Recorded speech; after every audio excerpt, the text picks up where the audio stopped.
बोलिए श्री बलरामचंद्र महाराज की जय। बोलिए श्री कृष्ण बलदेव की जय। श्री सतगुरु महाराज की जय। सच्चे दरबार की जय।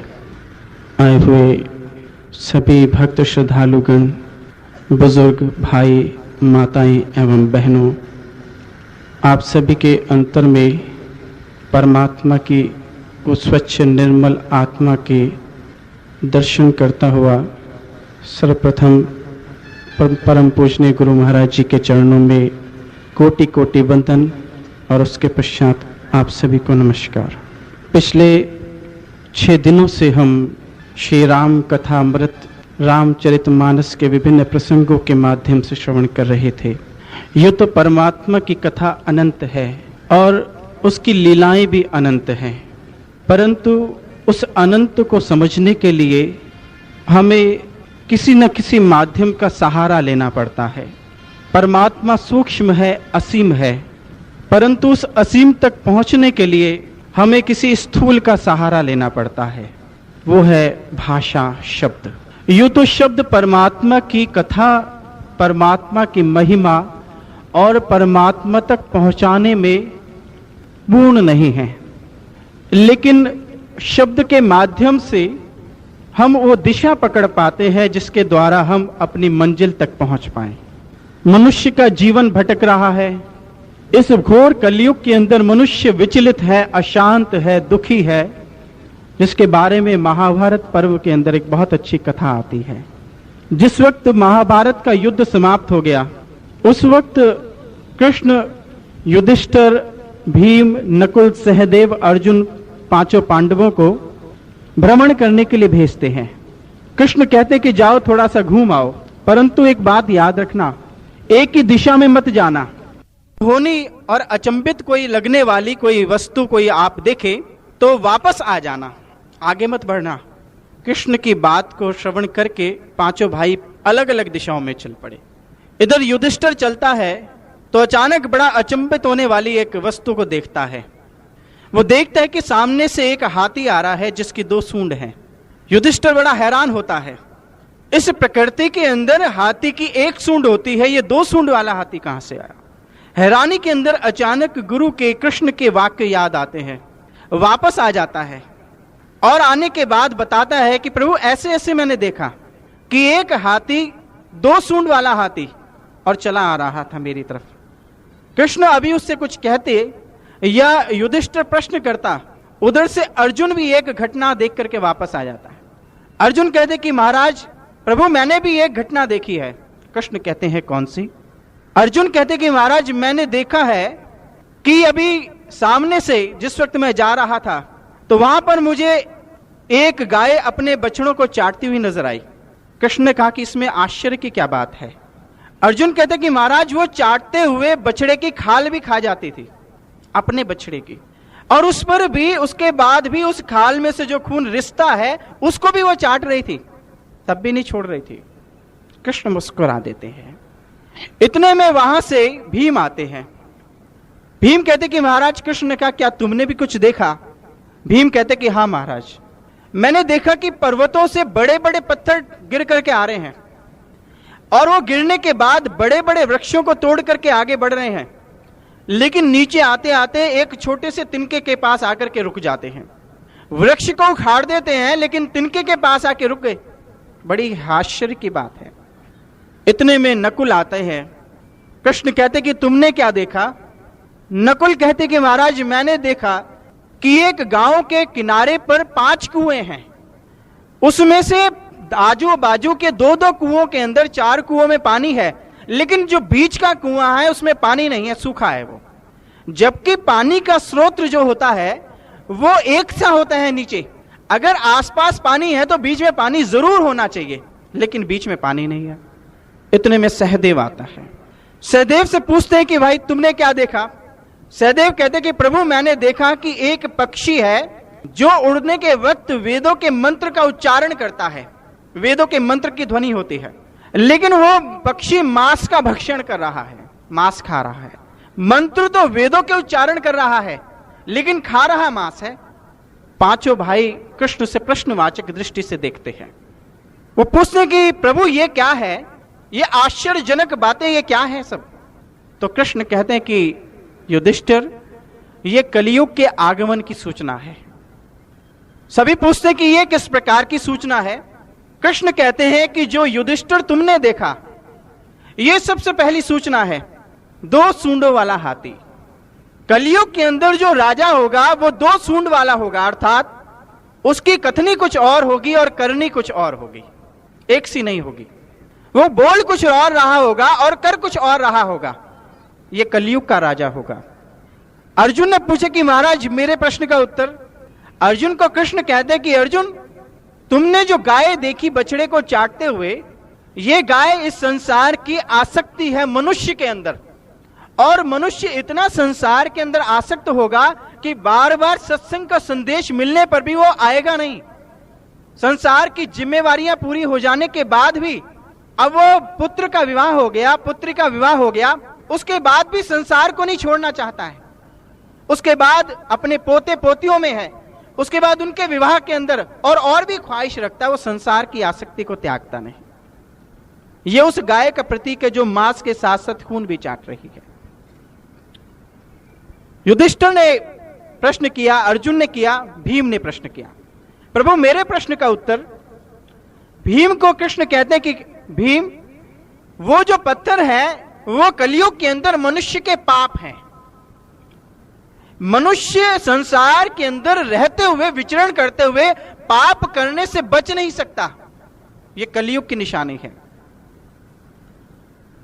और ऐसे पाप करेगा कि उनके द्वारा कोई भी उनको रोक नहीं सकता, उसके मन के आवेग को। लेकिन अगर तिनका संत मिल गया, अगर कोई पूर्ण संत मिल गया, तो उन पापों को रोक देगा, थाम देगा और भव सागर से पार ले जाएगा। और कोई इलाज नहीं, चारा नहीं। नकुल ने पूछा कि प्रभु मेरे प्रश्न का उत्तर। कृष्ण कहते हैं कि जो 5 कुएं तुमने देखे, उसमें से बीच का कुआं सूखा है, जबकि स्रोत पानी का बीच से होता है। यह इस बात का प्रतीक है कि कलियुग के अंदर मां बाप के 5 पुत्र होंगे जिसे मां बाप पालेंगे, लेकिन एक बाप 5 पुत्रों को पाल सकता है, लेकिन 5 पुत्र मिलकर के भी एक बाप की परवरिश नहीं करेंगे, उसका सहारा नहीं देंगे। यह कलियुग की निशानी है। सहदेव पूछते हैं कि प्रभु मेरे प्रश्न का उत्तर। कृष्ण कहते हैं कि कलियुग के अंदर ऐसे धर्मगुरु होंगे जैसे कि वो पक्षी है, वेद के मंत्रों का उच्चारण करता है लेकिन खाता मांस भक्षण है, कर्म नीच है और व्याख्यान बड़े ऊंचे हैं। इसलिए कलियुग के अंदर भी ऐसे धर्मगुरु होंगे जो व्याख्यान तो बड़े सुंदर करेंगे, लेकिन उनका स्वयं का आचरण निम्न होगा। जिस वक्त ऐसी चर्चा कृष्ण पांडवों को समझाते हैं, वो कांप जाते हैं। यह संसार की वास्तविकता है, हकीकत है। हम आज रोजमर्रा अपने जीवन के अंदर यह सब घटित होते हुए देखते हैं। इसलिए महापुरुष बार बार समझाते हैं कि हे मनुष्य, तेरे जीवन का उद्देश्य संसार नहीं है, तेरे जीवन का उद्देश्य धर्म को जानना है, परमात्मा की शरणागत हो जाना है, और कोई उद्देश्य नहीं है। संसार का एक एक कर्म जो हम करते हैं, उसका अंत कहां है? उसका अंत नष्ट हो जाना है, समाप्त हो जाना है। फिर परमात्मा ने हमें यह जीवन क्यों दिया? हम विचार करें, जीवन किस लिए मिला? और अंत का हम एक ही लक्ष्य पर पहुंचते हैं कि हमारे जीवन का अगर कोई मकसद बचता है, अगर कोई उद्देश्य है, तो एक ही समझ आता है, वो है परमात्मा की भक्ति। और कोई उद्देश्य समझ नहीं आता। आप जिन जिन वस्तुओं के लिए अपने जीवन को बिता रहे हैं, आप अपने जीवन के अंदर ऐसे ऐसे व्यक्तियों को इस संसार से कूच करते देखते हैं जिनके पास सारा जीवन इन वस्तुओं को एकत्रित करने में लग गया, लेकिन अब वो वस्तुएं हैं, वो व्यक्ति नहीं है। इसलिए जीवन का कोई उद्देश्य और रहता ही नहीं है, समझ नहीं आता। केवल एक उद्देश्य है, और वो है परमात्मा की भक्ति, परमात्मा की प्राप्ति। लेकिन परमात्मा की प्राप्ति हो कैसे? परमात्मा मिलेगा कहां? वो मिलेगा तो कैसा होगा? उसकी प्राप्ति के बाद हमारे लिए उसका जीवन के अंदर धारण करने के बाद उसका प्रभाव क्या होगा? बहुत सारे प्रश्न हैं हमारे पास, बहुत सारे प्रश्न आप पूछते हैं और बहुत सारे प्रश्न हैं जो आप पूछ नहीं पाए। सबसे पहली बात यह है कि परमात्मा कहां निवास करता है। पहली बात, हम किसी भी वस्तु की खोज तब कर सकते हैं जिस वक्त हमें मालूम हो कि वह वस्तु मिलेगी कहां। उससे पहले हमारा प्रयास निष्फल जाएगा, उसका कोई लाभ नहीं। सबसे पहली बात ये, सबसे पहला प्रश्न हमारे जीवन के अंदर यह आता है कि परमात्मा है कहां, रहता कहां है, वो कहां है परमात्मा। तो इसके बारे में हमारे शास्त्र, धार्मिक ग्रंथ उत्तर देते हैं, परमात्मा कहां रहता है। यूं तो परमात्मा सर्वव्यापक है, ओमनी प्रेजेंट है, कण कण में है। जिस प्रकार से जल की कण, जल के कण पूरे वातावरण के अंदर व्याप्त हैं, आप जिस स्थान पे बैठे हैं उसके ठीक नीचे भी पानी है, इस वातावरण के अंदर भी मॉइस्चर है, पानी है, और एक नल के अंदर भी पानी है, तालाब में पानी है, कुएं में पानी है, सागर में पानी है। पानी, जल के कण सर्वव्यापक हैं। इसी प्रकार से परमात्मा भी सर्वव्यापक है, कण कण में है। परंतु कण कण में सर्वव्यापक जल के कणों को हम लाभ नहीं उठा सकते। जो जल के कण सर्वव्यापक है, उन जल के कणों का लाभ हम नहीं उठा सकते। कोई आपसे कहे आपके जमीन के नीचे पानी है, आप हाथ मार के पानी पी ले, प्यास बुझा ले, असंभव है, आप नहीं कर सकते, हालांकि पानी है। कोई आपसे कहे वातावरण के अंदर जल की बूंदें हैं, आप हाथ मार करके जल की बूंदें ग्रहण कर ले, प्यास बुझा ले, असंभव है। इस सर्वव्यापक जल के कणों का आपको कोई लाभ नहीं है।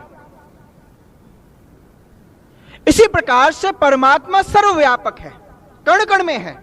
कोई भी ऐसा स्थान नहीं है जहां परमात्मा की शक्ति विद्यमान नहीं है, परंतु उस सर्वव्यापक परमात्मा का लाभ आप नहीं उठा सकते। जिस प्रकार से जल की बूंदों का, कणों का लाभ आप नहीं उठा सकते। आप जल के कणों का लाभ कहां से उठाते हैं? अगर आपको कोई कुआं मिल जाए, अगर आपको कोई नल मिल जाए, अगर आपको कोई जल का स्रोत मिल जाए जो प्रकट है। इसी प्रकार से जो परमात्मा सर्वव्यापक है, कण कण में है, ओमनी प्रेजेंट है, उस परमात्मा का लाभ हम इस शरीर रूपी कुएं में से उठा सकते हैं, और कोई साधन नहीं। इसलिए हमारे शास्त्र, धार्मिक ग्रंथों ने, महापुरुषों ने 84 लाख योनियों में से मनुष्य की योनि को सर्वश्रेष्ठ बताया, और किसी को सर्वश्रेष्ठ नहीं बताया। सब मोह उपजे सब मोह उपजाए, सबते अधिक मनुज मोहे भाई। ये संसार में सब कुछ मैंने ही उपजाया है, परमात्मा कहते हैं, लेकिन इन सब में से मनुष्य मुझे सबसे अधिक भाता है, क्योंकि मनुष्य जरिया है, मनुष्य साधन है। मनुष्य का ये शरीर उस परमात्मा को प्राप्ति करने का साधन है, और सर्वव्यापक परमात्मा को हम कहीं से प्राप्त नहीं कर सकते। पहली बात ये शरीर है, महापुरुष कहते हैं घट में है सूझे नहीं लानत ऐसी जिंद, तुलसी या संसार को भयो मोतिया बिंद। परमात्मा सब जगह है, लेकिन इस शरीर को लानत कहते हैं, घट में है। कस्तूरी कुंडल बसे मृग ढूंढे वनवाही, ऐसे घट घट राम है दुनिया जाने नाही। जिस प्रकार से एक मृग कुंडली के अंदर कस्तूरी होने के बावजूद भी उसकी सुगंध को जंगलों के अंदर भटकता हुआ, सूंघता हुआ प्राप्त करने की कोशिश करता है, भटकता है, सोचता है कि एक सुगंध कहां से आ रही है। उसी प्रकार से परमात्मा जो हमारे अंतर में पहले से ही विद्यमान है, लेकिन हमारे ना जानने के कारण से हम उसे यहां वहां कहां कहां खोजते हैं।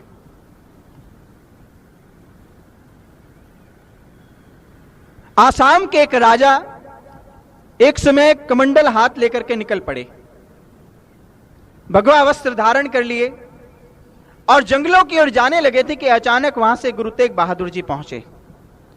उन्होंने पहचाना उनको और पूछा कि भाई कहां जा रहे हो? गुरु तेग बहादुर जी से वो कहते हैं कि भाई मैं जंगलों में जा रहा हूं। गुरु तेग बहादुर ने पूछा कि जंगलों में क्या करने जा रहे हैं? वो कहते हैं कि मैं परमात्मा की प्राप्ति करने जा रहा हूं। गुरु तेग बहादुर जी ने एक शब्द का उच्चारण किया, काहे रे बन खोजन जाई, सर्व निवासी सदा अलेपा तोहे संग समाई, पुफ मद जो बास बसत है मुकुर माही जैसे छाई, ऐसे ही हर बसे निरंतर घट ही खोजो भाई। इसलिए ईश्वर इस संसार के अंदर है, परंतु उसका लाभ मनुष्य के जीवन में, मनुष्य के शरीर से उठाया जा सकता है। यह शास्त्र कहते हैं। बहुत से लोग शास्त्रों की बातों को नहीं मानते। बहुत से लोग कहते हैं कि शास्त्र का प्रमाण क्या है? शास्त्र एक कहानी है। आप रामचरितमानस करते हैं, ये तो एक कहानी है, कल्पना भी हो सकती है। किसने राम को देखा, किसने कृष्ण को देखा, कौन जाने की सीता है या नहीं। जैसे एक नॉवल लिखा गया, वैसे एक शास्त्र की रचना हो सकती है। बहुत से लोग ये आके प्रश्न करते हैं, कहते हैं। बहुत से लोग कहते हैं कि हम नहीं मानते कि मनुष्य का पूर्व जन्म था या आगे का जन्म होगा, पता नहीं मनुष्य यही है, खाओ पियो मौज करो, कर्जा लेके घी पियो, मरने के बाद किसने देखा है? बहुत से लोग प्रश्न करते हैं। उनके फिलॉसफी है, उनके ये थ्योरी है कि eat drink and B Mary, और वो अपने जीवन को इसी आधार पर चलाना चाहते हैं। जहां तक शास्त्र का संबंध है, वो कहानी नहीं है। कहानी कल्पना पे आधारित होती है, शास्त्र अनुभव पे आधारित होते हैं। कहानी एक कथाकार कल्पना के आधार पे लिखता है, लेकिन शास्त्र महापुरुषों के जीवन का अनुभव है, और अनुभव को नकारा नहीं जा सकता। शास्त्र हमारी माता है और परमपिता परमेश्वर पिता है। अब किसी व्यक्ति से अगर हम पूछें कि भाई आपके होने का अस्तित्व क्या है, आप पैदा हुए, कहते हां हुए। उनसे पूछा जाए कि आपने जन्म लिया तो आपकी माता कौन है, वो बताएंगे कि ये। उनसे पूछा जाए कि आपके पिता कौन है, वो इशारा करेंगे कि ये। आप क्या जन्म से ये सिद्ध कर सकते हैं कि ये पिता आपके हैं? किसने बताया आपको? वो कहेगा कि मेरी मां ने बताया। अब उनसे पूछा जाए कि भाई मां ये सिद्ध कर सकते कि ये पिता है, आप मां की बात पे संशय नहीं कर सकते, मां की बात पे संशय नहीं कर सकते। इसी प्रकार से शास्त्र माता है और पिता परमात्मा है। शास्त्र जिस बात की ओर इशारा कर रही है उस पर संशय नहीं किया जा सकता, क्योंकि वो अनुभव है, सत्य पर आधारित है। एक भी संसार के प्रमाणिक धार्मिक ग्रंथ बिना अनुभव के नहीं लिखे गए। सूरदास नेत्रों के अंधे थे, नेत्रहीन थे, लेकिन एक आंखों वाला व्यक्ति भी अपने पुत्र की या अपने किसी शिशु की इतने सुंदर ढंग से व्याख्या नहीं कर सकता, उसके चलने की, बोलने की, रहने की, जितना कृष्ण के चरितार्थ किया सूरदास ने अपने पद्यों के अंदर। कैसे संभव हुआ? हालांकि सूरदास के पास नेत्र नहीं थे, सूरदास ने इन आंखों से कृष्ण को नहीं देखा था, लेकिन उसके बाद भी वो कृष्ण के चरित्रों को, उनके बचपन के बहुत से जीवन चरित्रों को बड़े सुंदर ढंग से प्रस्तुत करते हैं। एक मां भी नहीं कर सकती ऐसे। कहां से उन्होंने देखे? अंतर्दृष्टि को प्राप्त कर उसका अनुभव किया। रामायण रामचरितमानस की रचना तुलसीदास जी ने की, लेकिन यह सिद्ध कर दिया कि इसकी रचना मैं कब कर रहा हूं और कौन समझ सकते हैं। बाल कांड के अंदर आरंभ में कहा, उग्रही बिमल बिलोचन ही के, मिटे दोष दुख भव रजनी के, सूजहि रामचरित मनि मानिक, गुप्त प्रकट जय जो जय खानिक। उग्रही बिमल बिलोचन ही के, जिस वक्त मेरे अंतर के अंदर, वो हृदय के अंदर वो लोचन, वो नेत्र निकला, नेत्र आया गुरु की कृपा से। मिटे दोष दुख भव रजनी के, सूजहि रामचरित मनि मानिक, बाहर से नहीं। रामचरितमानस मुझे अंतर से ही सूझ गई, बाहर से नहीं लिखा उन्होंने कहीं। इसी प्रकार से वाल्मीकि जी ने रामायण की रचना की। हालांकि राम का चरित्र बड़े अलग अलग स्थानों पर हो रहा था, लेकिन वाल्मीकि जी अपने स्थान पर बैठ करके उन सब चरित्रों को अपने आश्रम में अनुभव करते हैं, देखते हैं। उस दृष्टि को प्राप्त कर जिसको कि संजय प्राप्त करके धृतराष्ट्र को युद्ध का आंखों देखा हाल सुनाता है। अनुभव पर आधारित है शास्त्र। हमारी ये आंखें धोखा खा सकती हैं, ये नेत्र जरूर सामने की वस्तु को सत्य देखते हुए भी सत्य नहीं हो सकती हो, इन आंखों के जरिए जो देखते हैं, लेकिन जो अंतर्दृष्टि से देखा जाता है उसमें कोई असत्यता का प्रश्न ही नहीं उठता। हम इन दो आंखों से जो देखते हैं वो भी झूठ हो सकता है। एक बार की बात है, एक महापुरुष हुए समर्थ गुरु रामदास, छत्रपति शिवाजी के गुरु थे वो। एक बार वो रामायण राम की लीला सुना रहे थे, राम कथा सुना रहे थे। जिस वक्त तो राम कथा सुना रहे थे तो कहते हैं कि जहां पर राम की कथा होती है वहां पर हनुमान भी छिद्र वेश धारण करके आ जाते हैं, वेश बदल के आते हैं और कथा को श्रवण करते हैं। गुरु महाराज जी बहुत बार ये दृष्टांत संगत को सुनाया करते हैं।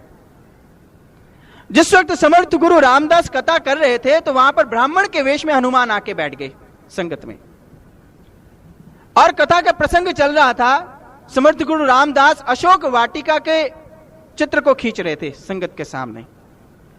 समर्थ गुरु रामदास कथा करते हुए बताते हैं कि जिस वक्त हनुमान अशोक वाटिका में पहुंचे तो उन्होंने सीता की दयनीय अवस्था देखी, किस प्रकार से उसकी किस प्रकार की अवस्था थी। और हनुमान जिस वक्त वहां गए इस प्रकार की ताड़ना उन्होंने देखी, किस प्रकार से रावण आकर के उन्हें उलाहने देता था, डराता था, राक्षसियां डराती थी, और किस प्रकार से उन्हें बाध्य करता था विवाह करने के लिए। ऐसी अवस्था को देख करके समर्थ गुरु रामदास कथा करते हैं कि हनुमान क्रोध से लाल हो गए, क्रोधित हुए। और उसके बाद हनुमान जिस वक्त आगे जाते हैं तो रास्ते में एक सरोवर पड़ता है। हनुमान बड़े प्रसन्न होकर सुन रहे थे। हनुमान ने कहा कि वाह कितना सुंदर चित्रण कर रहा है, बिल्कुल ठीक ऐसे ही मैं देख रहा था, जिस वक्त मैं गया तो बिल्कुल ठीक ऐसे ही देख रहा था, और यह व्यक्ति कितनी सुंदर कथा कर रहा है।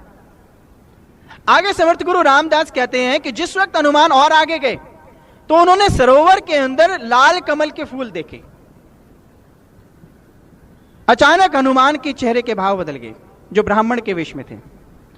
उन्होंने कहा यूं तो यह व्यक्ति बड़ा ही सुंदर कथा कर रहा है और बिल्कुल वैसे ही कह रहा है जैसे मैं कर रहा था, मैंने जैसे जैसे अनुभव किया, लेकिन यहां यह चूक कर गया, क्योंकि जिस वक्त मैं आगे बढ़ा था तो कमल के फूल लाल नहीं थे, कमल के फूल लाल थे। और ये जो समर्थ गुरु रामदास जिस वक्त कथा करते हैं तो वो कहते हैं कि जिस वक्त हनुमान आगे गए तो उन्होंने सफेद कमल के फूल देखे, लेकिन हनुमान को यह समस्या होती है क्योंकि जिस वक्त उन्होंने फूल देखे थे वो लाल थे, तो बड़े हैरानी हो जाती है उन्हें। यूं तो इन्होंने कथा ठीक की, लेकिन यहां पर लाल कमल के फूल मैंने देखे थे, लेकिन इन्होंने सफेद कमल के फूल बोले हैं, जरा इनका ये संशोधन कर दूं। ऐसा सोच करके हनुमान उठे, और उठने के बाद उन्होंने बड़े विनम्र स्वर से कहा, महोदय इसमें तो कोई संशय नहीं कि आपने बड़ी सुंदर कथा की है और कर रहे हैं, परंतु यहां पर आप थोड़ा सा चूक गए, क्योंकि जिस वक्त हनुमान आगे बढ़े तो वहां पर सरोवर के अंदर कमल के फूल सफेद नहीं थे, लाल थे।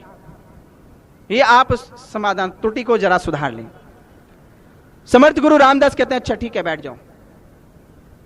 उसके बाद फिर वो कथा शुरू करते हैं कि जिस वक्त हनुमान आगे बढ़े तो उन्होंने सरोवर के अंदर सफेद कमल के फूल देखे, और आगे फिर बोलने वाले थे कि अचानक हनुमान फिर खड़े हो गए कि महोदय आपने क्या विचार नहीं किया, मैंने अभी अभी आपको बताया कि आप ये संशोधन कर ले कि कमल के फूल लाल थे, सफेद नहीं थे।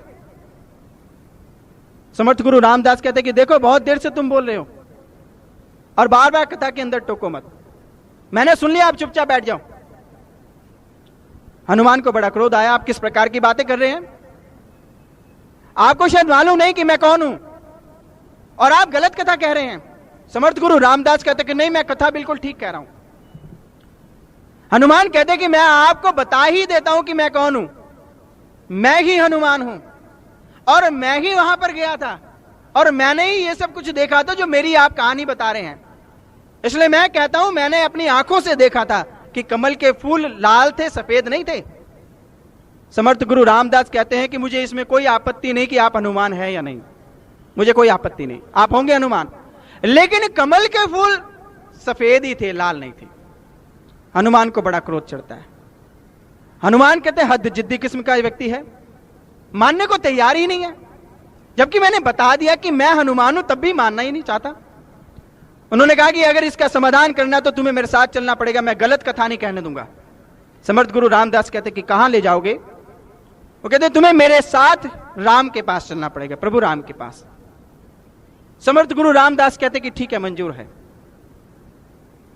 दृष्टांत बताता है कि दोनों सूक्ष्म शरीर से प्रभु श्री राम के पास पहुंचते हैं। हनुमान सारा वृतांत बताते बड़े आवेश में, और सुनाने के बाद प्रभु राम से कहते कि महाराज अब आप ही इन्हें समझा दें, मैं ही वहां गया था, मैं हूं कि नहीं हनुमान? हो सकता है इसको संशय हो, लेकिन मैं हनुमान हूं, आप तो जानते हैं। और मैं ही वहां गया था, मैंने कमल के फूल लाल देखे थे, ये मानने को तैयार ही नहीं है, आप इसे समझा दे प्रभु। तो श्री राम मुस्कुरा पड़ते हैं और हनुमान को कहते कि हनुमान, इनसे माफी मांग लो समर्थ गुरु रामदास से, क्योंकि ये ठीक कहते हैं कमल के फूल सफेद ही थे। हनुमान को बड़ा आश्चर्य होता है, लेकिन राम की बात को कैसे काट सके? वो कहते कि लेकिन प्रभु, श्री राम शंका का समाधान करते हुए कहते कि लेकिन वेकिन कुछ नहीं। वास्तविकता यह है कि जिस वक्त तुम अशोक वाटिका में विचरण कर रहे थे, उस समय सीता की अवस्था को देखकर तुम्हें बड़ा क्रोध आ गया था। क्रोध के कारण से तुम्हारी आंखें लाल हो गई थी, और लाल होने के कारण से सफेद फूल भी तुम्हें लाल नजर आ रहे थे, लेकिन वास्तविकता में सफेद ही थे वो फूल। लेकिन क्योंकि समर्थ गुरु रामदास ने ज्ञान की आंख से देखा है उसे, भ्रम नहीं है कहीं। तुमने इन दो आंखों से देखा था, लेकिन उन्होंने ज्ञान की दृष्टि से देखा है, इसलिए वो उनकी सत्यता को नकारा नहीं जा सकता। इसलिए शास्त्र, धार्मिक ग्रंथ, संसार के महापुरुष जब जब इस संसार में आए, उन्होंने अपनी अंतर्दृष्टि के अनुभव से लिखे हैं। इसलिए शास्त्र की सत्यता को नकारा ही नहीं जा सकता, असंभव है। ये हमारी दो आंखें अवश्य गलत देख सकती हैं, गलत निर्णय ले सकती हैं, हमारी बुद्धि गलत निर्णय ले सकती है, लेकिन इस शास्त्रों की सत्यता को अस्वीकार नहीं किया जा सकता। ध्रुव सत्य है वो। इसलिए शास्त्र माता है, और माता जिस ओर इशारा कर रही है, हमें उसको सत्य मान करके उस पर चलना पड़ेगा, तब हम अपने जीवन का कल्याण कर पाएंगे। इसलिए हमारे जीवन के अंदर बहुत सी ऐसी बातें हुई कि हमारे शास्त्र, धार्मिक ग्रंथ जो लिखे गए, हम उनकी सत्यता को नकारते हैं। इस कारण से हम कहीं पर भी नहीं पहुंच पाते। पहली बात है, शास्त्रों के अंदर बहुत सी ऐसी चीजें हैं। बहुत से लोग आए, वो कहते कि यदि शास्त्र सत्य है तो उसमें संत महापुरुषों ने ऐसी बातें क्यों लिखी, संशय करते हैं। एक सज्जन मिले, वो कहते हैं कि शास्त्रों के अंदर तुलसीदास जी ने रामायण के अंदर रामचरितमानस में ऐसा क्यों लिखा, ढोल गवार क्षुद्र पशु नारी ये सब ताड़न के अधिकारी। तुलसीदास जी ने नारी को भी ताड़ना के अधिकारी बता दिया, गवार को भी, शूद्र को भी पीटने का अधिकारी बता दिया कि इनको पीटना चाहिए। तुलसीदास जी अगर संत थे तो शास्त्र अगर उन्होंने लिखे तो शास्त्रों में ऐसा क्यों लिखा है, तुलसीदास जी ने ऐसा क्यों कहा? हमने कहा कि शास्त्र, धार्मिक ग्रंथ आज के नहीं लिखे गए हैं, बहुत समय पहले के हैं। और ये ग्रंथ जिस वक्त लिखे गए तो बहुत सी ऐसी चीजें हैं, समय के साथ साथ इनके अंदर कुछ ऐसे परिवर्तन आ जाते हैं जो मनुष्य अनजाने में कर जाता है। बहुत सी ऐसी चीजें हैं, क्योंकि महापुरुष जब आते हैं तो आने के बाद वो जो रचना करते हैं, और जो कहने वाला होता है वो उस रचना का ठीक अर्थ ना लगाने के कारण से जिस वक्त व्याख्या करता है तो व्याख्या ठीक नहीं होती, और ठीक ना होने के कारण से वो जो दोष है वो लेखक को चला जाता है, संत को चला जाता है। तुलसीदास जी ने इस भाव से नहीं कहा, तुलसीदास जी का यह भाव नहीं था कि नारी ताड़न की अधिकारी है। उनका भाव था कि ढोल गवार क्षुद्र पशु नारी। पशु नारी, पशु और नारी अलग अलग नहीं है, एकत्रित हैं, एक है। वह नारी जो जिसका आचरण पशु के समान है, पशु को अपने संबंधों का ख्याल नहीं होता। इसलिए तुलसीदास जी कहना चाहते कि वह नारी जिनका आचरण पशु के समान है, ये सब ताड़न के अधिकारी, ये ताड़ना के अधिकारी हैं। ढोल गवार क्षुद्र पशु नारी। गवार कौन है? गवार का मतलब अनपढ़ नहीं, जिसका आचरण ठीक नहीं है, जिसका व्यवहार ठीक नहीं है, उसे गवार कहा गया। ये सब ताड़न के अधिकारी। और भी बहुत सी चीजें हैं। हमारे शास्त्र, बहुत से संत महापुरुषों के जीवन के अंदर जो उन्होंने कहा, शास्त्र उनके जीवन में जाने के बाद लिखे गए। ऐसा भी बहुत हुआ, सिर्फ रामचरितमानस की बात नहीं। कबीरदास जी के जीवन के अंदर उन्होंने बहुत सी रचनाएं भी, बहुत से शब्द रोमानिया उच्चारण की, और उच्चारण करने के बाद वो चले गए, लोगों को कंठस्थ हो गई, लोग गाया करते थे। और उनके चले जाने के बाद लोगों ने मिलकर के उनको संकलित किया, और उसके संकलन के अंदर कहीं कहीं जगह उनसे त्रुटि रह गई, संतों से नहीं रही। एक बार गुरु महाराज जी के पास कुछ लोग आए, और लोग आने के बाद उन्होंने एक प्रश्न किया कि महाराज, हमने सुना है कि जिस वक्त गैलीलियो एक बहुत बड़े वैज्ञानिक हुए, और गैलीलियो ने जिस वक्त ये सिद्ध किया कि सूर्य स्थिर है और पृथ्वी चक्कर काटती है, तो जिस वक्त उसने ये सिद्ध किया, तो क्योंकि बाइबल के अंदर यह लिखा है कि सूर्य घूमता है, पृथ्वी स्थिर है, बाइबल के अंदर ऐसा लिखा है। लेकिन जिस वक्त गैलीलियो ने यह सिद्ध किया कि सूर्य तो घूम रहा है, सूर्य स्थिर है और पृथ्वी घूम रही है, तो उस वक्त बहुत सारे बाइबल को मानने वाले धार्मिक लोग आ गए गैलीलियो के पास, और आने के बाद उसको घेर लिया, और घेरने के बाद बड़े नारेबाजी की और कहा कि तुमने हमारे धार्मिक ग्रंथ का खंडन कर दिया, बाइबल का खंडन किया। गैलीलियो ने कहा कि क्यों? वो कहते कि हमारे धार्मिक ग्रंथ बाइबल में लिखा है कि सूर्य घूम रहा है और पृथ्वी स्थिर है, लेकिन आपने यह सिद्ध कैसे कर दिया? क्या धार्मिक ग्रंथ झूठ हो सकते हैं? इसलिए आप अपने सिद्धांत को बदल दें, आप मान लें कि भाई आप गलत हैं। तो कहते हैं कि गैलीलियो ने स्वीकार कर लिया कि हां मैं गलत हूं, उनको भेज दिया वापस। तो उन व्यक्ति ने प्रश्न किया गुरु महाराज जी से कि महाराज जी आप ये बताइए कि गैलीलियो ठीक था या वो धार्मिक ग्रंथ ठीक था? और अगर गैलीलियो ठीक है तो धार्मिक ग्रंथ के अंदर झूठ लिखा है, फिर उनके सत्यता का प्रमाण क्या है? और अगर गैलीलियो ठीक था तो फिर उसने उनको कहा क्यों कि भाई ठीक है मैं आपकी बात को मानता हूं? महाराज जी ने प्रश्न का उत्तर बड़ा सुंदर दिया। महाराज जी ने कहा कि इसमें कोई संदेह नहीं कि वैज्ञानिक ठीक था, क्योंकि आज उसी के नियम से बड़े बड़े विज्ञान हुए, बड़े बड़े इन्वेंशंस हुई हैं। लेकिन अगर गैलीलियो उस वक्त कह देता कि नहीं मैं ही ठीक हूं, तो वो लोग उसे मार देते और आगे की इन्वेंशंस नहीं हो पाती। दूसरी बात, वो धार्मिक ग्रंथ भी सत्य है, झूठ नहीं है, क्योंकि ईसा मसीह ने, क्राइस्ट ने बाइबल की रचना नहीं की है। बाइबल की रचना 200 साल बाद हुई, ईसा मसीह के जाने के 200 साल बाद हुई, और होने के बाद भी वो अंग्रेजी में एक बार में नहीं होगी। सबसे पहले वो अरामिक भाषा के अंदर हुई, अरामिक लैंग्वेज में, उसके बाद उसका ट्रांसलेशन हुआ हिब्रू में, उसके बाद स्पेनिश में हुआ, और उसके बाद अंत में जाकर के इंग्लिश में हुआ। इसलिए इनके ट्रांसलेशन होते होते कहीं ना कहीं मिसप्रिंट हो जाता है, त्रुटि आ जाती है। ना गैलीलियो ने झूठ बोला, क्योंकि धर्म और विज्ञान एक है, अलग अलग नहीं है। विवेकानंद कहते हैं कि जिस वक्त विज्ञान अपनी चरम अवस्था पे पहुंचेगा, वहां से आध्यात्म शुरू हो जाता है। विज्ञान कभी भी धर्म को काटता नहीं है, और ना ही धर्म विज्ञान को काटता है, एक है दोनों। लेकिन जिस वक्त हम छोटे से बुद्धि से और छोटी सी किसी उपलब्धि से उस सत्य को तोलना चाहते, तो हम भटक जाते हैं। इसलिए शास्त्र के अंदर कई बार टीकाकार, कई बार व्याख्याकार उनको गलत ढंग से इंटरप्रेट करता है। इसका मतलब शास्त्र की सत्यता को नहीं नकारा जा सकता, ऐसा भी बहुत हुआ। इसलिए सबसे बड़ी बात यह है, जीवन के अंदर बहुत सी चीजें, शब्दों का हेर फेर हो जाता है। जैसे किसी व्यक्ति कोई भाग रहा था, किसी ने कहा कि भाई रोको, मत जाने दो, दूसरे ने उसे भगा दिया, पकड़ा हुआ भी छोड़ दिया। उस व्यक्ति ने कहा कि भाई मैंने कहा था रोको, मत जाने दो, तुमने छोड़ क्यों दिया? वो कहते आप ही ने तो कहा था कि रोको, मत जाने दो। शब्द चार ही हैं।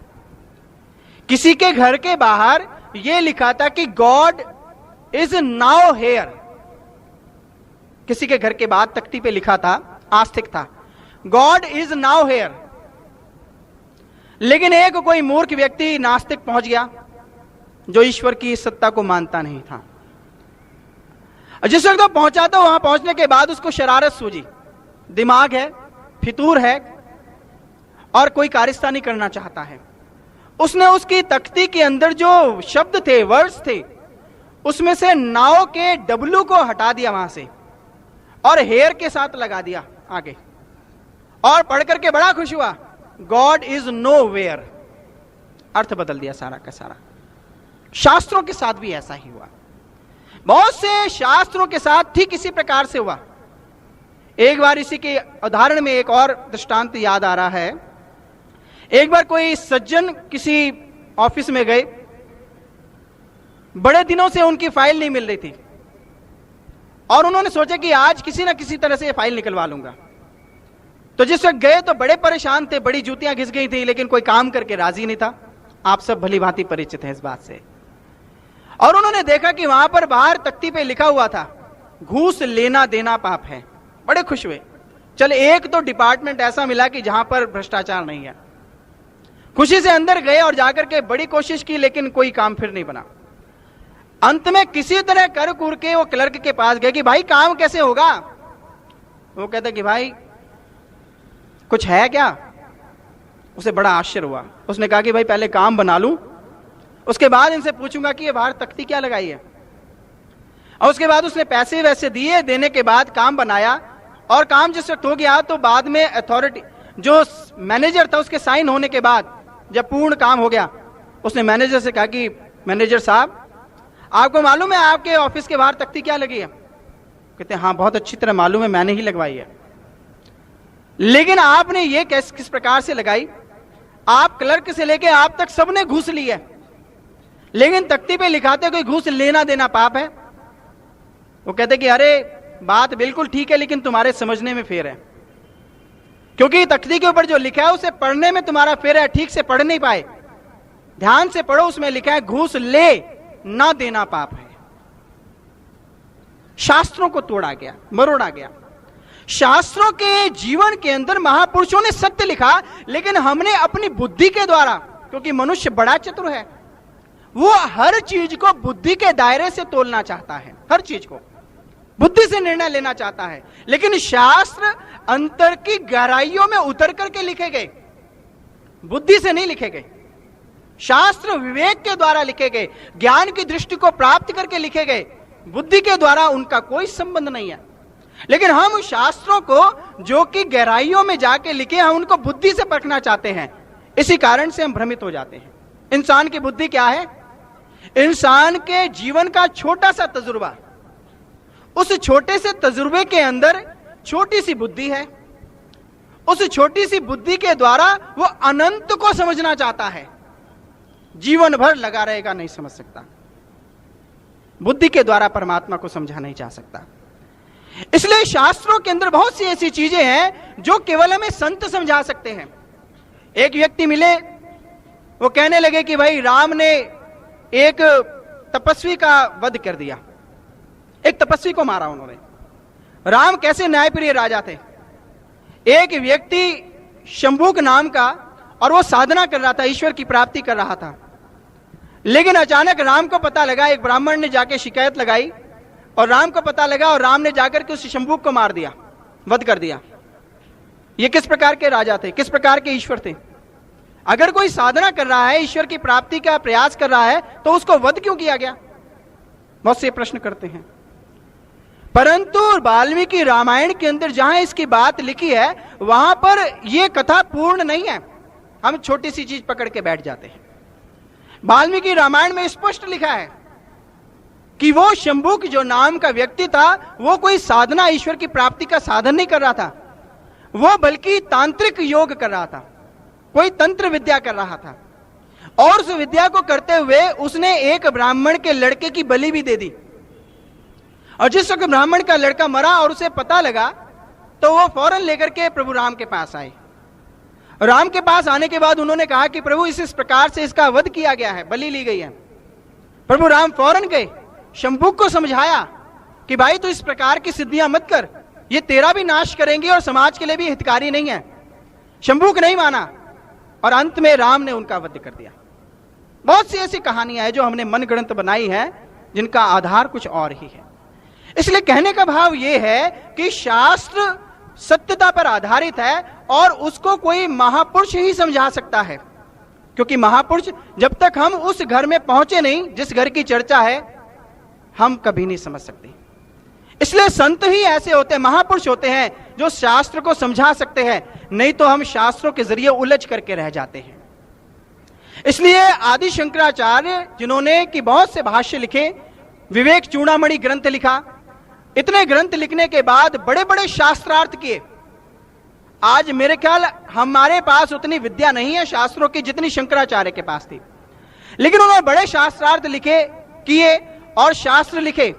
लेकिन उसके बाद भी वो लिखते हैं विवेक चूड़ामणि में, वाग वैखरी शब्द झरी शास्त्र व्याख्यान कौशलम वैदुष्यम विदुषाम मदवद भुक्ते नातु मुक्ते। वो कहते कि शास्त्रों का कोई कितना सुंदर व्याख्यान कर ले, कोई शब्दों की कितनी सुंदर झड़ी क्यों ना लगा दे, लेकिन जब तक उसने उस सत्य को जाना ही नहीं, तब तक वो मुक्त नहीं हो सकता जीवन के अंदर। बहुत से लोग आते हैं कि आपने कथा की, हम भी कथा सुन के आते हैं। एक सज्जन कहने लगे कि मैंने एक ऐसा कथावाचक की कथा सुनी है जो कि 50-50 अर्थ कर देता है चौपाइयों के। हमने कहा कि बड़ी अच्छी बात है, परंतु आप विचार करें कि तुलसीदास जी ने अगर कोई चौपाई लिखी होगी, उस चौपाई के पीछे कितने भाव होंगे? एक ही भाव होगा, 10-20 नहीं होंगे। और आपने 50 भाव किसी ने अगर प्रकट कर दिए तो मनुष्य को और उलझा दिया, सुलझाया कहां? तुलसीदास जी ने आप अपने जीवन में ले, आप किसी को कुछ कहते हैं तो एक ही बात एक भाव से कहेंगे, लेकिन तुलसीदास जी ने भी जो कहा वो एक ही भाव से कहा होगा, लेकिन हमने उसको 50 अर्थ लगा करके हमने अनर्थ कर दिया, अर्थ नहीं किया और उलझा दिया उसको। इसलिए जरूरत यह नहीं है कि उसकी कितनी व्याख्या की जाए, उनके कितने विचार बनाए जाएं। जरूरत यह है कि जिस विचार को तुलसीदास जी ने प्रकट करना चाहा, उस विचार को मनुष्य के सामने रखा जाए। इसलिए महापुरुष कहते हैं कि शब्द जालम महाअरण्यम चित्त भ्रमण कारणम। शब्द जाल एक भयानक जंगल है, भयानक जंगल में से तो मनुष्य घूम के भटक के आ सकता है, लेकिन जो शब्द के जालों के अंदर उलझ जाता है वो कभी भी इस जंगल से पार नहीं निकल सकता। इसका एक उदाहरण आता है रामचरितमानस के माध्यम से ही, रावण का और विभीषण का। रावण 6 शास्त्र और 4 वेदों का ज्ञाता था, ब्राह्मण का वंशज था, भगवान शिव का उपासक था, लेकिन उसके बावजूद भी इतनी शक्तियां थी, रिद्धियां सिद्धियां थी कि काल को पाए से बांध रखा था, लेकिन उसकी गति नहीं हुई। भगवान आए द्वार पर, उनको पहचान नहीं पाया। वेदों का प्रकांड पंडित, कंठस्थ थे रावण को वेद। हम लोग तो शायद पढ़ते होंगे, लेकिन रावण को कंठस्थ थे 6 शास्त्र 4 वेद, भाष्य लिखे उसने, लेकिन सब कुछ जानने के बाद भी प्रभु राम को पहचान ही नहीं पाया। और इसके पश्चात उसका हश्र क्या हुआ? अंत बेकार हुआ, गति नहीं मिली। उसी के तुलना के अंदर विभीषण उसी कुल का, और उतने वेदों का मर्मज्ञ नहीं था वो, लेकिन जिस वक्त हनुमान मिले तो जान गया कि कोई संत है, बड़ी जल्दी पहचान गया। और उसके बाद फिर वो प्रभु राम का कुटुंब तज शरण राम तेरी आयो, सारा कुटुंब छोड़ करके, लंका सब कुछ छोड़ करके विभीषण राम के शरणागत हो जाता है। उसने पहचान लिया। इसलिए शास्त्रों का संबंध हमारे भक्ति के मार्ग में कहीं है ही नहीं। महापुरुष कहते हैं, जो प्राणी गोविंद को ध्यावे, पढ़या अनपढ़या परम गति पावे। ज्यादा शास्त्रों को पढ़ने से मनुष्य उलझ जाता है या अहंकार आ जाता है, और कुछ नहीं आता, और अहंकार आ जाएगा। इसलिए शास्त्रों के द्वारा परमात्मा की प्राप्ति नहीं की जा सकती। एक बार आदि शंकराचार्य कहीं से जा रहे थे, तो जिस वक्त वो जा रहे थे तो रास्ते में उन्होंने देखा कि एक व्यक्ति है, बुजुर्ग है, और संस्कृत के एक धातु रट रहा है, सूत्र धातु का सूत्र रट रहा है। आदि शंकराचार्य नजदीक गए तो उन्होंने देखा उन्होंने पूछा कि भाई ये क्या कर रहे हो? वो कहते मैं संस्कृत के धातु सूत्र याद कर रहा हूं। इसके बाद क्या करोगे? आदि शंकराचार्य को बड़ी हंसी आई। उन्होंने देखा कि ये मनुष्य का जीवन तो 4 दिन का है, कब ये व्याकरण पढ़ेगा, कब ये शास्त्र, उसके बाद फिर खोज करेगा, फिर भी पता नहीं कि मिलेगा या नहीं। इसलिए उन्होंने वहां पर एक मंत्र उच्चारण किया, भज गोविंदं भज गोविंदं गोविंदं भज मूढ़ मते। हे मूर्ख प्राणी, हे मनुष्य, भज गोविंदं, गोविंद को भज ले। उसके बाद कहते हैं कि नहीं रक्षति डूंग की करनी। अंतकाल के अंदर, अंतकाल में मरने से पहले प्राप्ते सन्निहिते मरने नहीं रक्षते डूंग की करने। अंतकाल जब आएगा तो ये जो धातु है ये काम नहीं आएगी, वो काम आएगा जो ज्ञान है। उन्होंने कहा कि प्रभु फिर मैं कैसे प्राप्त करूं? उन्होंने कहा कि आजा, शरणागत हो जा। सारे शास्त्र एक तरफ कर दिए, उन्हें आत्म साक्षात्कार करा दिया, ज्ञान दे दिया। इसी प्रकार से दयानंद सरस्वती के जीवन में आया। बड़े वेद शास्त्र पढ़े थे, वेद शास्त्र को पढ़ने के बाद पोटरी बांध करके निकल पड़ते हैं। शास्त्र के पढ़ने के बाद भी ईश्वर नहीं मिला, उसके लिए फिर भटक रहे हैं। भटकने के बाद वो विरजानंद के पास जाते हैं, द्वार खटखटाते हैं। विरजानंद कहते हैं कौन है? दयानंद सरस्वती कहते हैं कि मैं यही प्रश्न जानना चाहता हूं कि मैं कौन हूं। तो दयानंद सरस्वती को प्रश्न का उत्तर मिलता है, अगर तू अपने आप को जानना चाहता है, उस आत्मा को जानना चाहता है, ईश्वर को जानना चाहता है, तो ये जो सर पे पोटली बांधी है ग्रंथों की, इसको नदी में बहाया। बड़ा हैरान होता है कि महाराज की क्या बात करते हैं। हां, ये शास्त्र तुझे यहां तक लाने के लिए सहायक थे, इसके बाद इनका कोई काम नहीं। शास्त्र धार्मिक ग्रंथों की अहमियत को नहीं नकार रहे हम। अगर हम विचार से उन्हें पढ़ें तो हम ईश्वर की खोज के अंदर निकलेंगे, तो भी शास्त्र से नहीं मिलेगा परमात्मा। लेकिन अगर हम अहंकारवश पढ़ते हैं तो हम उलझ जाएंगे। महापुरुष कहते कि वेद कतेब कहो मत झूठे, झूठा जो ना विचारे। विचार, जिस वक्त हम शास्त्रों को विचार से पढ़ेंगे तो हम ये पाएंगे कि शास्त्रों के आधार पे हमें कहीं चलना है। शास्त्र कहीं इशारा कर रहे हैं कि वहां जा। शास्त्र परमात्मा नहीं है, शास्त्र परमात्मा की ओर इशारा कर रहे हैं। ठीक इसी प्रकार से हमारे धर्म के संबंध में है। परमात्मा अंतर में है और भक्ति भी अंतर में ही है। राम भक्ति चिंता मणि सुंदर, बसई गरुड़ जाके उर अंदर। परमात्मा की भक्ति कहां है? इस हृदय के अंदर। इसलिए मनुष्य को जो बाहर जो भी कुछ दिखता है, ये सबका सब उस भक्ति, अंदर की भक्ति को इशारा है, बाहर भक्ति नहीं है। बाहर अंदर की अभिव्यक्ति है, मैनिफेस्टेशन है। परमात्मा अंदर है, परमात्मा की भक्ति अंदर है, बाहर तो उसकी नकल है, असल इस अंदर में है, शरीर के बाहर सत्य नहीं है। इसलिए बाहर जो भी कुछ रचना की गई धर्म के लिए, वो सबका सब अंदर का एक रूप है। जितने भी धार्मिक स्थान हम देखें, आप देखेंगे कि धार्मिक स्थानों की रचना कब हुई। हम कभी 4 धामों के अंदर के लिए जाते हैं, कभी हम अमरनाथ की यात्रा पे जाते हैं, कभी हम वैष्णो देवी जा रहे हैं, कभी हम मंदिर में जाते हैं, कभी हम काशी की यात्रा में जाते हैं, कभी हम हरिद्वार जाते हैं। इंसान बहुत यात्रा करता है। कबीरदास जी क्या कहते हैं? पानी में मीन प्यासी, मोहे सुन सुन आवत हासी। आत्म ज्ञान बिना नर भटके, कोई मथुरा कोई काशी। बड़ा स्पष्ट कहा। क्योंकि बाहर क्या है? बाहर उसकी अभिव्यक्ति है। संसार के अंदर धार्मिक स्थान कब बने? आप विचार करके देखें। जब जब कोई संत महापुरुष संसार में आए और उन्होंने जिस स्थान पे भक्ति की, साधना की, सत्संग किया, उस स्थान पे उसको धार्मिक स्थान बना दिया। धार्मिक स्थान बन गया, वो पूजा जाने लगा। भगवान राम जिस वक्त अयोध्या में जन्म लेते हैं, तो जन्म लेने के बाद अयोध्या पूजा जाने लगी। उससे पहले अयोध्या की कोई गिनती नहीं थी।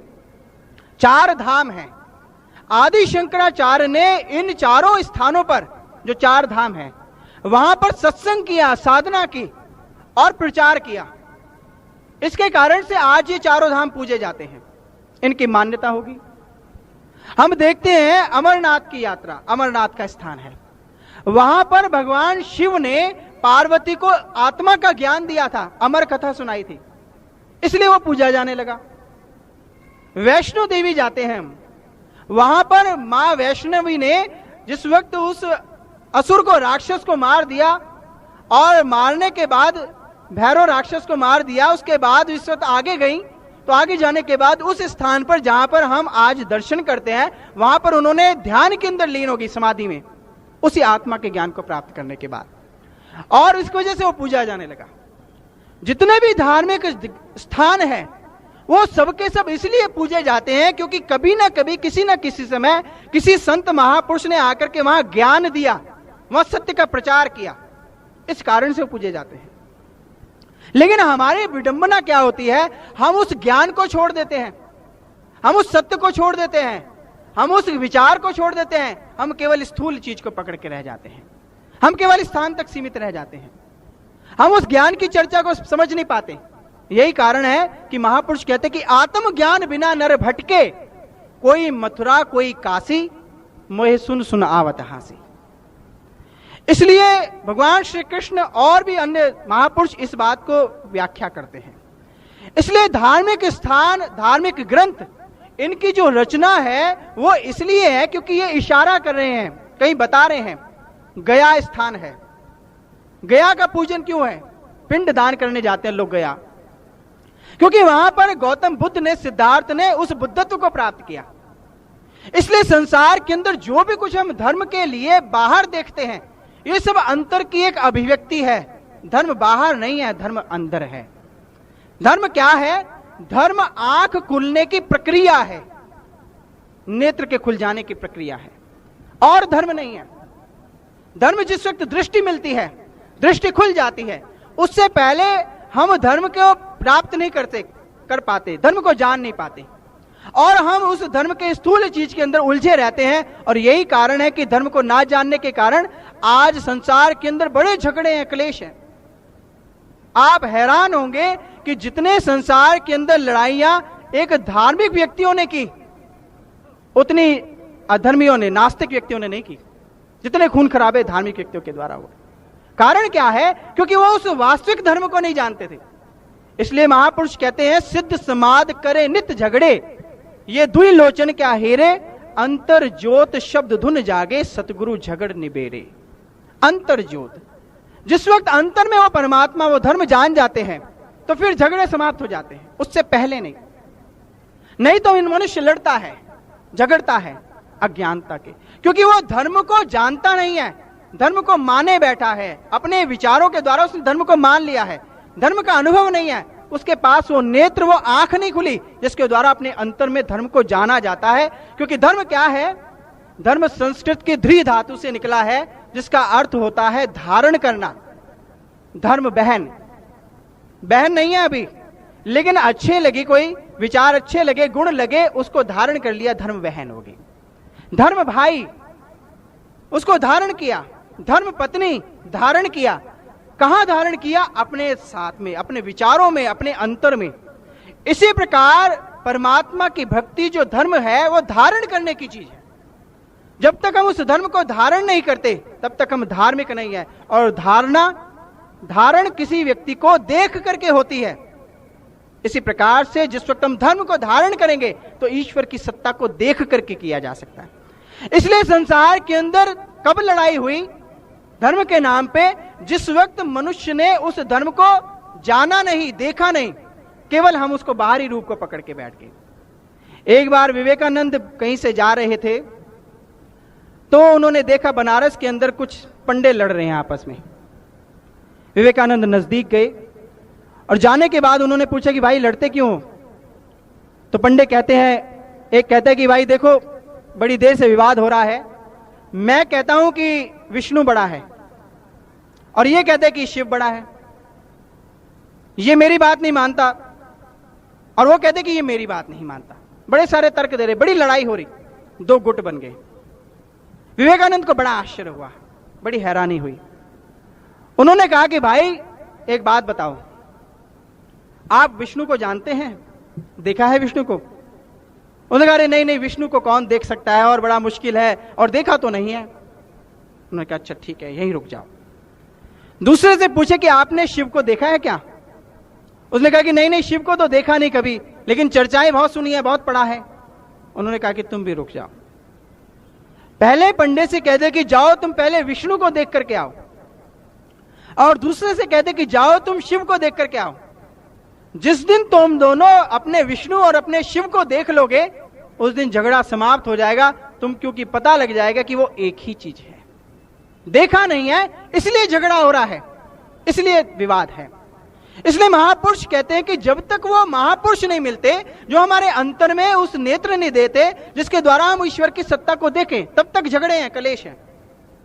भाषा के कारण से अलग अलग मत मतांतर बनाए हैं और धर्म को कितने ही भागों में हमने बांट दिया, जबकि महापुरुष कहते कि धर्म एक है और जानने की प्रक्रिया है, मानने की नहीं है। इसलिए मानने के कारण से हम विवादों के अंदर हैं, झगड़ों के अंदर हैं। इसी कारण से जितने भी महापुरुष आए उन्होंने कभी भी धर्म को बांटा नहीं।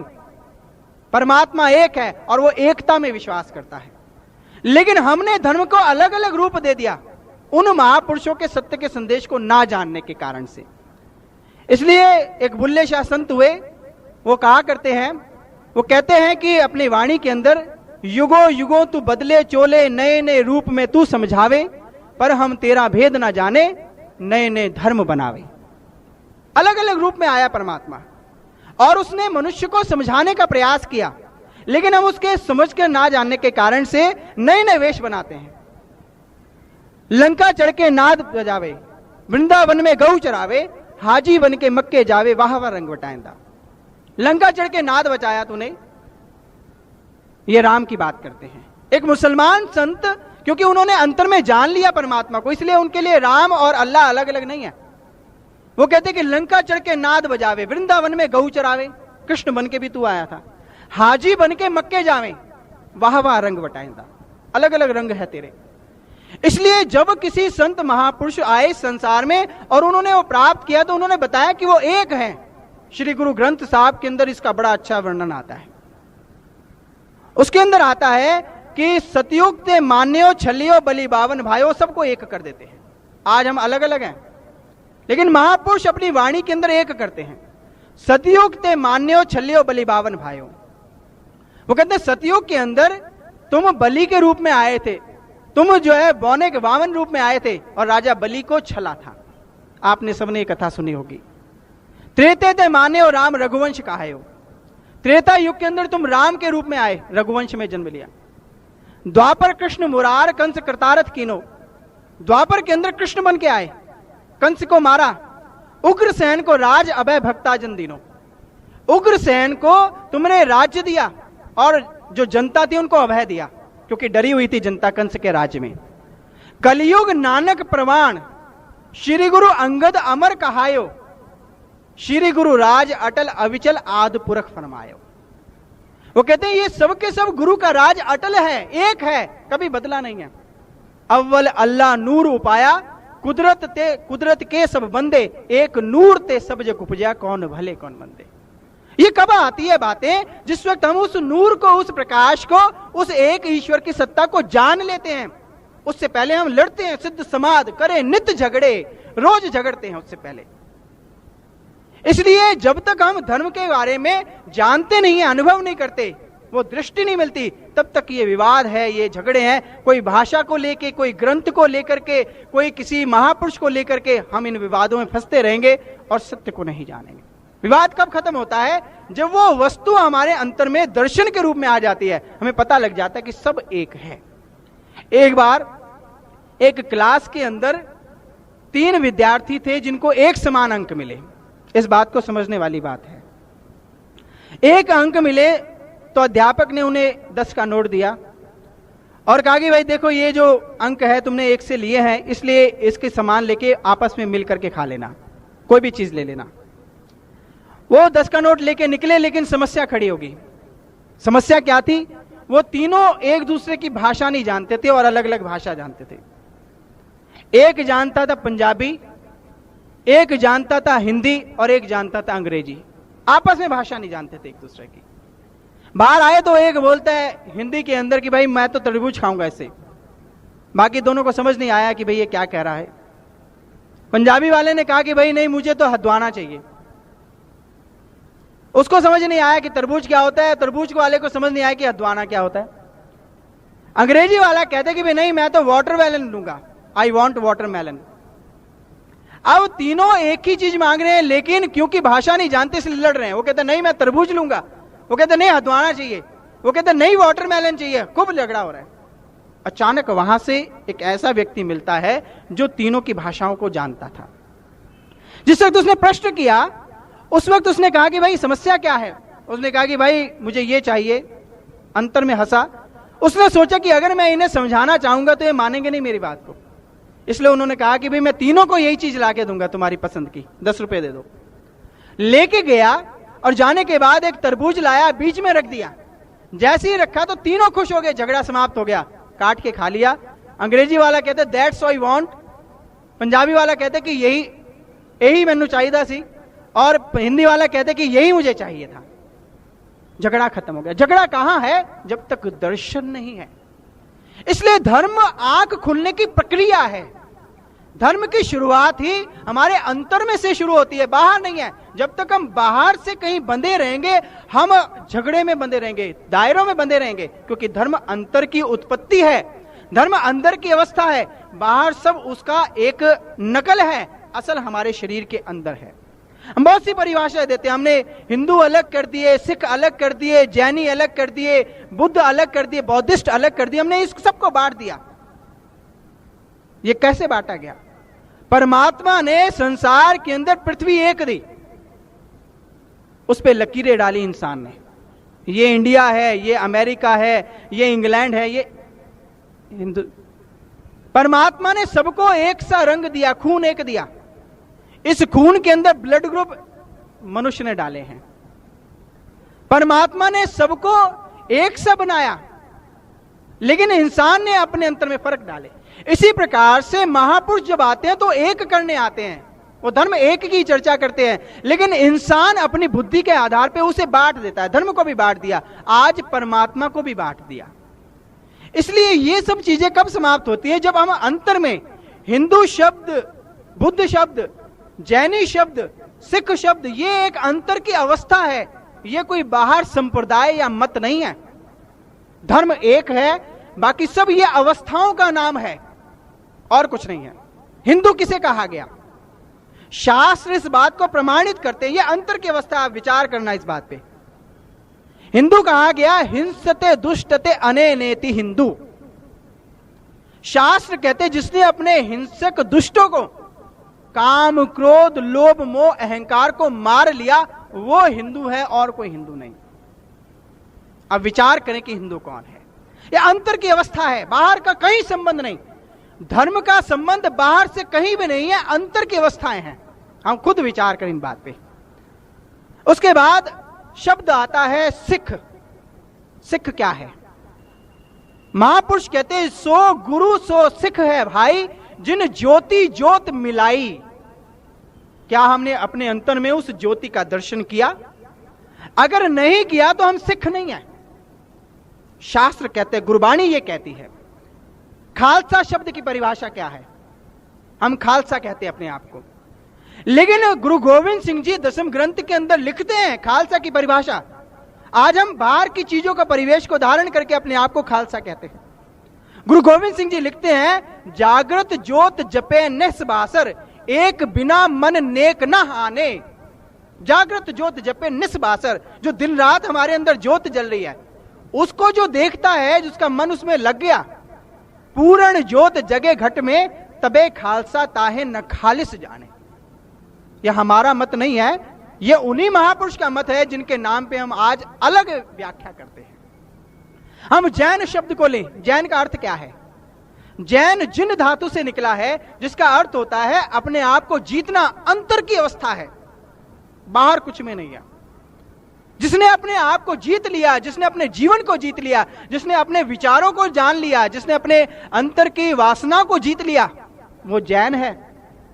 बाहरी परिवेश से जैन नहीं हो सकता। बुद्ध कौन है? जो उस बुद्धत्व को प्राप्त हो गया, जिसने उस ईश्वर का बोध कर लिया, वो बुद्ध है। अगर हमने बोध नहीं किया और एक चोगा डाल लिया तो हम बुद्ध नहीं है, बुद्धिस्ट नहीं है। अंतर की अवस्था का नाम है। हम ब्राह्मण शब्द पे विचार करें। ब्राह्मण कौन है ब्राह्मण? शास्त्र कहते हैं, ब्राह्मण की परिभाषा देते हैं कि ब्राह्मण क्या है? जन्म न जायते शूद्रा संस्कारात द्विज उच्यते ब्रह्म जानाति इति ब्राह्मणा। जन्म से सभी शूद्र हैं क्योंकि वो उसी गंदगी से जन्म लेते हैं। संस्कारात द्विज उच्यते, जिस वक्त संस्कार अच्छे बनते हैं तो द्विज होता है, आत्मा का जन्म होता है। ब्रह्म जानाति इति ब्राह्मणा, जिसने उस ब्रह्म को जाना है, जिसने उस परमात्मा को देखा है, वो ब्राह्मण है, नहीं तो ब्राह्मण नहीं है। पंडित की परिभाषा लेते हैं। पंडित कौन है? महापुरुष कहते हैं मातृवत पर दारेशु पर द्रव्येशु लोष्टवत आत्मवत सर्वभूतेषु यह पश्यति स पंडिता। मातृवत पर दारेशु, जो पराये स्त्री में माता के दर्शन करता है। पर द्रव्येशु लोष्टवत, और जो पराये धन को मिट्टी के डेले के समान समझता है, डले के समान। आत्म सर्वभूतेषु, सबके अंतर में वो आत्मा को देखता है, मानता नहीं है। यह पश्यति स पंडिता, जो ऐसा जानता है वही पंडित है। अब विचार कर ले कि पंडित कौन है। यह सब अंतर की अवस्था का नाम है, बाहर का कोई संबंध नहीं है धर्म से। इसलिए महापुरुष कहते कि धर्म धारण करने की है, लेकिन जब तक हमें कोई महापुरुष नहीं मिलता और हम उसका दर्शन अपने अंतर में नहीं करते, तब तक हम धार्मिक नहीं है, तब तक हमारे जीवन के अंदर धर्म धारण नहीं हो सकता। इसलिए महापुरुष कहते कि शास्त्र, वेद ग्रंथ, ये सब का सब लाभ हमें तब होगा जब हम इनके ऊपर विचार करेंगे और विचार करने के बाद इन पर चलेंगे, चलने के बाद इन तक पहुंचेंगे, तब हम समझ पाएंगे बाहर जो भी कुछ है वो अंतर की एक नकल है, असल अंदर में है। हम मंदिरों में जाते हैं, धार्मिक स्थानों पे जाते हैं, हम भगवान श्री कृष्ण की मूर्ति की आराधना करते हैं, हम और भी महापुरुषों की मूर्ति की आराधना करते हैं, लेकिन कभी विचार करें कि इसके पीछे भाव क्या है। बहुत सुंदर सा एक उदाहरण आपके सामने रखते हैं। आप किसी मंदिर की रचना होते देखें, निर्माण होते, निर्माण होने के बाद एक कारखाने से भगवान की हम मूर्ति लेकर के आते हैं। अब खुद विचार करना, महापुरुष का खंडन नहीं होता, परमात्मा के खंडन किया ही नहीं जा सकता। अगर कोई व्यक्ति सूर्य के ऊपर थूके तो सूर्य के ऊपर थूक नहीं पहुंच सकता। इसलिए यह विचार करने की बात है। जिस वक्त हम उस मूर्ति को लेके आते हैं तो मंदिर के कोने में पड़ी है, हम उसका पूजन आरंभ नहीं करते। उससे पहले हम एक यज्ञ करते हैं जिसका नाम होता है मूर्ति प्राण प्रतिष्ठा यज्ञ। आप शायद भली भांति परिचित होंगे। जिस वक्त हम उस प्राण प्रतिष्ठा यज्ञ को पूर्ण कर लेते हैं, उस वक्त मूर्ति की स्थापना करते हैं, फिर पूजन शुरू करते हैं। उससे पहले वो पड़ी है, हमारे लिए वो पूजने योग्य नहीं है।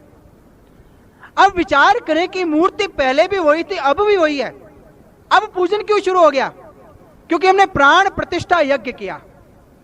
प्राण प्रतिष्ठा यज्ञ का क्या मतलब है कि हमने प्राणों की प्रतिष्ठा कर दी। पहले वो मूर्ति बेजान थी, अब हमने यज्ञ के द्वारा उसके अंदर प्राण फूंक दिए। बाइबल के अंदर आता है, man God made man in his own image and he breath into his nostril the breath of life. कि इंसान ने पहले एक पुतला बनाया, परमात्मा ने इंसान का पुतला बनाया, उसके बाद उसके अंदर श्वास फूंक दिए, प्राण फूंक दिए, प्राण शक्ति।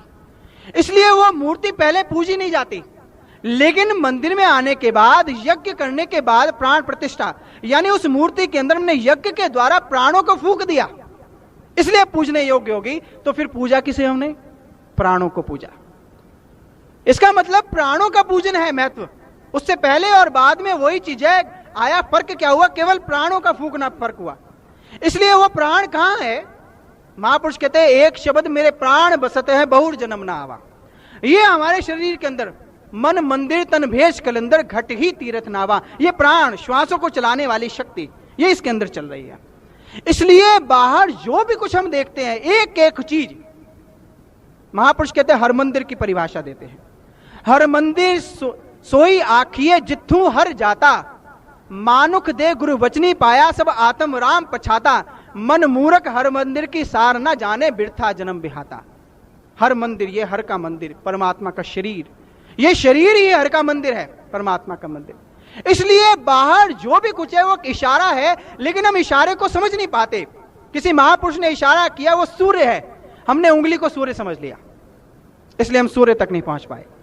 किसी मील पत्थर पे लिखा है कि आगरा 200 किलोमीटर दूर है, हम मील पत्थर को पकड़ के बैठ गए, इसलिए आगरे से उतनी ही दूर बैठे रहते हैं, सारा जीवन कुछ प्राप्ति नहीं होती।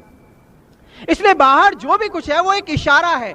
उस इशारे को समझ के जिस वक्त हम किसी ऐसे महापुरुष की शरणागत होंगे जो हमें इन इशारों को हमारे अंतर में अवस्थाओं के रूप में परिणित कर दे, बदल दे, तब हमारा जीवन सफल होगा। नहीं तो उससे पहले हम धार्मिक नहीं है। इसलिए महापुरुष बार बार ये समझाते हैं, हे मनुष्य, तू उस धर्म को जान जिसको जानने के बाद तेरा जीवन सफल होगा, उससे पहले नहीं होगा। इसलिए विवेकानंद अंत में एक दृष्टांत के माध्यम से इन विचारों को यहीं स्थगित करेंगे। विवेकानंद कहते हैं कि जिस वक्त कोई बच्चा मंदिर में जाता है मुझे बड़ी खुशी होती है, लेकिन जिस वक्त कोई बच्चा बूढ़ा मंदिर में जाता है मुझे रोना आ जाता है। किसी ने पूछा कि भाई ये क्या बात हुई? बच्चा जाता है तो हंसते हैं, मंदिर तो वही है, बुजुर्ग जाता है तो रोना, ये क्या बात है? विवेकानंद कहते हैं कि मैं इस कारण से, क्योंकि मंदिर के अंदर बहुत से परमात्मा के घर के संकेत हैं। कबीरदास कहते हैं, आठों नौबत बाजते होत 3600 राग, सो तो मंदिर खाली पड़ा बैठन लागे काग। बाहर तो बहुत जगह जा रहे हैं, लेकिन ये जो असली मंदिर परमात्मा के ये खाली है, इसमें कौवे कांव कांव कर रहे हैं। इसलिए बाहर जो मंदिर है उसके अंदर के ओर इशारा है। इसलिए विवेकानंद कहते हैं कि जिस वक्त कोई बच्चा मंदिर में जाता है, धार्मिक स्थान पे जाता है, तो मुझे खुशी होती है, क्योंकि बच्चे का जो व्यवहार है वो कौतूहल होता है, क्यूरियोसिटी होती है। बच्चा जाएगा तो पूछेगा कि ये घंटे क्यों बजाते हैं, बच्चा जाएगा तो पूछेगा कि ये ज्योत क्यों है, ये ऐसा क्यों है, मंदिर में ये क्यों हो रहा है, वो पूछेगा, बहुत से प्रश्न करेगा।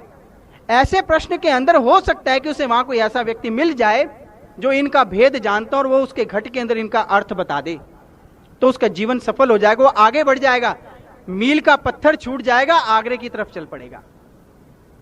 लेकिन जिस वक्त एक बुजुर्ग जाता है तो बड़ी अफसोस होता है कि सारा जीवन ये इशारों को ही पकड़ के बैठा है, संकेतों को पकड़ के बैठा है, कभी वो उस वस्तु को नहीं प्राप्त कर पाया, इसलिए मुझे रोना आता है, इसका जीवन यूं ही चला गया। इसलिए विचारों को बड़े उदारता से लेना है। हम अपने दायरों के अंदर बंद करके विचारों को श्रवण करेंगे तो बड़ी समस्या हो जाएगी, हलचल हो जाएगी। महापुरुष कहते हैं कि जो सच होता है वो अत्यंत कटु होता है। लेकिन एक जर्मन के विद्वान हुए, वो कहते कि जिस वक्त कोई संत महापुरुष संसार में आते हैं, आने के बाद जिस वक्त वो मनुष्य की बरसों पुरानी कमजोरी को जो चलाए आ रहा है, जो चालू रखी हुई है जो उसने, उसकी ओर जब वो इशारा करते हैं तो मनुष्य अहम भाव के कारण से बड़ा बेचैन हो जाता है। लेकिन जो उस कमजोरी को दूर करके उसको ओर चल पड़ता है तो अपने घर को बचा लेता है। इसलिए ये सबसे बड़ी बात ये है, ये महापुरुषों के द्वारा ही रचना है। आप हैरान होंगे कि जब जब संत महापुरुष आए तो धर्म का ह्रास कैसे हुआ? इसी ढंग से हुआ। धर्म होता था, शास्त्र भी होते थे और कर्मकांड भी होता था, लेकिन धर्म के वास्तविक अर्थ को लोग भूल जाते थे। इस कारण से अधर्म फैल जाता था और कुछ नहीं होता था। भगवान श्री कृष्ण आए तो क्या लोग पूजा नहीं करते थे? जरूर करते थे, लेकिन उसके बावजूद भी शास्त्र भी थे, वेद उपनिषद सब कुछ था, वाल्मीकि कृत रामायण भी थी, लेकिन फिर भी वो आए और उसके बाद गीता की एक अलग रचना हुई। कारण क्या है? क्योंकि वो धर्म के सब कुछ चीजें मौजूद होती हैं, लेकिन वो एक इशारा है, हम उस इशारों में उलझ जाते हैं, उनके स्वरूप को समझ नहीं पाते। इस कारण से धर्म का ह्रास होता है, इसको ह्रास कहना कहते हैं। इसलिए जिस वक्त हम कोई महापुरुष मिलता है तो हमें इनमें छिपे हुए सूक्ष्म विचारों को, खजानों को प्रकट करता है, और उसके बाद अगर हम उसको अपने अंतर में महापुरुष की शरणागत होकर प्राप्त कर लेते हैं, हमारा जीवन सफल हो जाता है। अगर हम सारा जीवन इशारों को पकड़े रहेंगे, एक गाइड के अंदर नक्शा है कि इस प्रकार से वहां पहुंचा जाता है, हम गाइड के नक्शे पे बैठ जाएंगे तो मंजिल कभी नहीं मिलेगी। ये सब नक्शे हैं, ये सब के सब संकेत हैं, इशारे हैं, उंगलियां है, सूरज नहीं है, ये मील का पत्थर है, आगरा नहीं है। इसलिए महापुरुष कहते हैं, देहस्था सर्व तीर्थानि देहस्था सर्व विद्याश्च देहस्था सर्व देवन धाम गुरु वाक्यान लभ्यते। इस देह के अंदर सब विद्या है, इस देह के अंदर सब तीर्थ हैं, इस देह के अंदर ही सभी के सब संत समाज है, सब कुछ इस देह के अंदर है, इस देह के अंदर सब धाम है। लेकिन कब मिलता है? गुरु वाक्यान लभ्यते। इस वक्त गुरु का वो शब्द, गुरु का ज्ञान मिलता है, तो ये सब प्रकट हो जाती हैं उससे पहले में। इसलिए धर्म एक अनुभव का नाम है, धर्म आंख खुलने की प्रक्रिया है। आंख कोई महापुरुष खोलता है तब हमारे अध्यात्म की यात्रा शुरू होती है। नहीं तो महापुरुष कहते हैं कि उससे पहले ना हम शिष्य हैं ना हम धार्मिक हैं, केवल हम उस धर्म को पकड़ने के प्रयास में हैं।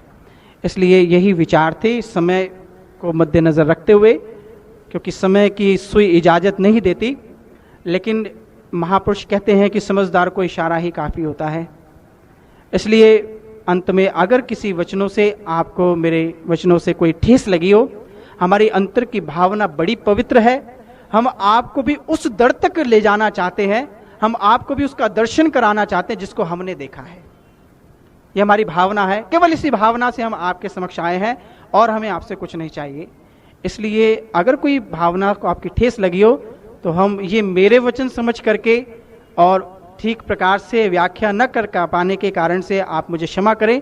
यदि कुछ अच्छा लगा हो तो परम पिता परम पूजनीय सर्वश्री आशुतोष जी महाराज जी की, गुरु जी की असीम कृपा के शब्द थे, आप उनको धारण करके उस मंजिल तक अवश्य पहुंचे। बोलिए सियावर रामचंद्र महाराज की, बोलिए श्री सद्गुरु महाराज की, सच्चे दरबार की जय।